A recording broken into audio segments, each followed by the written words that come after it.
Hey guys, welcome back to the channel, and today I want to talk about how to get noticed as a videographer so that you can start to grow your business, get more clients and work on some amazing projects. Now I know that some of you might be thinking that the obvious routes are things like Facebook, Instagram, TikTok, those kind of things where there's good engagement from friends and family and people interact with your work. But the real answer lies within the question, where is your ideal client hiding? And if you don't know where your ideal client is in the first place, then how are you going to know to get your content in front of the right eyes? It's not just about who you know, but it's also about who knows you. And when you're trying to bring new clients into your business, you need to make sure they're noticing your work and it's standing out above a whole sea of other people and that you're putting it in the right places. So over the course of this video, I'm going to break it down into some simple tips that you can start to action right now so that you can start to get some better results and build good connections with new clients and in turn earn more money. Now there's nothing wrong with posting videos on TikTok or posting photos and content on Instagram or Facebook for that matter. Those things are still important. But the mistake I see a lot of videographers make is that when they're putting this content out, they don't have the end user in mind. And I know that this is going to get a little bit businessy. It's going to be less about the fun and creativity of being a videographer. But what's the point in posting your work if it's not going to help generate more work? Because we are in a videography business and we're in business to make money and get new clients and grow to the next level. So if we're posting content just so that our friends and family can see it and they like the content and they engage with it, that's fine. But wouldn't it be so much more beneficial to your business if you can put it in front of the eyes of the business owners that are actually looking at what production companies or what videographers are out there to create some content for their business? If you can put your video in front of those right people, isn't that so much more powerful? Because of course your friends and family are still going to see it, they're still going to engage with it. But when we start to create our own content and post it on these platforms, we need to be really aware of where these people are hiding and even better, how to target them. And it's going to be a slow process. They say that before someone buys something now, there's around about 12 points of contact, which means that that person needs to see at least 12 pieces of content from you before they would consider reaching out to you and making that inquiry in the first place. And there's a few tips that we can do to actually speed those things up, and I'll talk to you more about that towards the end of the video. But to start with, let's talk about that ideal client, the person that's going to give you the most amount of money in the shortest amount of time. Now, I can't say that that person doesn't exist on TikTok or doesn't exist on Instagram. That really comes down to what type of portfolio you have. If you have a very action-based portfolio, then actually a lot of action business owners are on TikTok. Whereas if you have more of a corporate setting, then you're probably going to be looking towards places like LinkedIn and Instagram. Now you can post the same content on all of these platforms, that's fine, but the biggest mistake that people make is trying to do everything and then they do it badly, opposed to just focusing on one or two platforms where they can post the best content. You obviously want to make your content optimized. I don't need to give you a lecture about that. I'm sure you speak to clients all the time about not posting a 16:9 video in a stories post, for instance. You want to optimize that content so that it really captures the attention of the audience. And that's exactly the same thing as you should be doing. You should be sharing lots of work, previous clients that you've worked with, current projects that you're working with, and give people lots of updates to behind the scenes content. Now, if you're a one-man band and you're literally the only person on set, you can still take a photo of your camera. You don't necessarily need a big content team creating content of you while you're creating content of your client, if that makes sense. You can just simply take a photo, start to post that stuff and start to document it, because that's going to start to generate some interest, and it's also going to do a really good job at showing your friends and family exactly what it is you do and what you've been up to. Later on, and I've mentioned this in other videos as well, you should definitely consider reaching out to your wider network to ask them if they know anyone in business that can benefit from your services. Now, if you're posting on your Instagram page or your TikTok page various business videos of you filmmaking and then posting photos of you out at a party at the weekend, that's probably not going to be very appealing to a business owner that starts to look into you.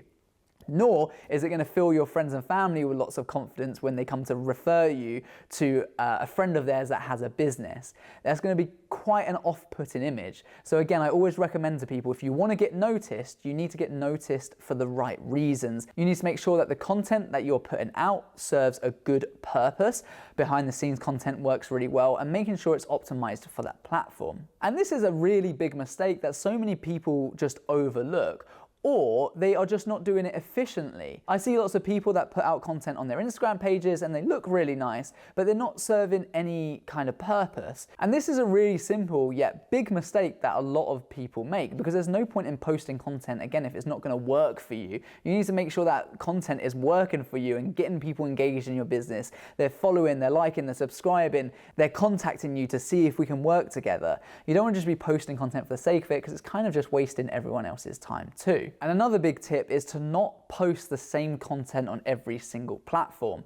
You should reward the users on a given platform for following you on that platform. Hence why I don't post my YouTube videos on Facebook or Instagram or TikTok, because I only want to deliver valuable information to the people who are subscribed to me on YouTube. And likewise, I really only post stories on Instagram so that people who follow me on Instagram can see what I'm up to all the time in the stories posts. So try and think, when you're posting this content, where is it going to go and what kind of purpose does it serve?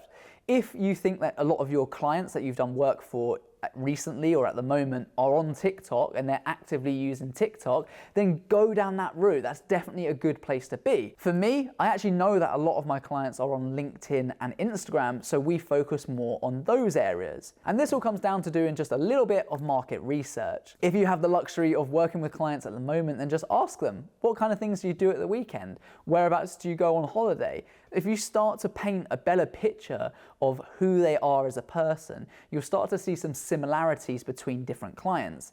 Once you notice those similarities, perhaps what platform they use the most, perhaps what age demographic they are, it starts to make it a lot easier to create engaging and tailored content that ticks the boxes for that particular audience type. Which is hence why over the years, a lot of our stuff has become a lot more clean cut, opposed to really experimental with the action sports world.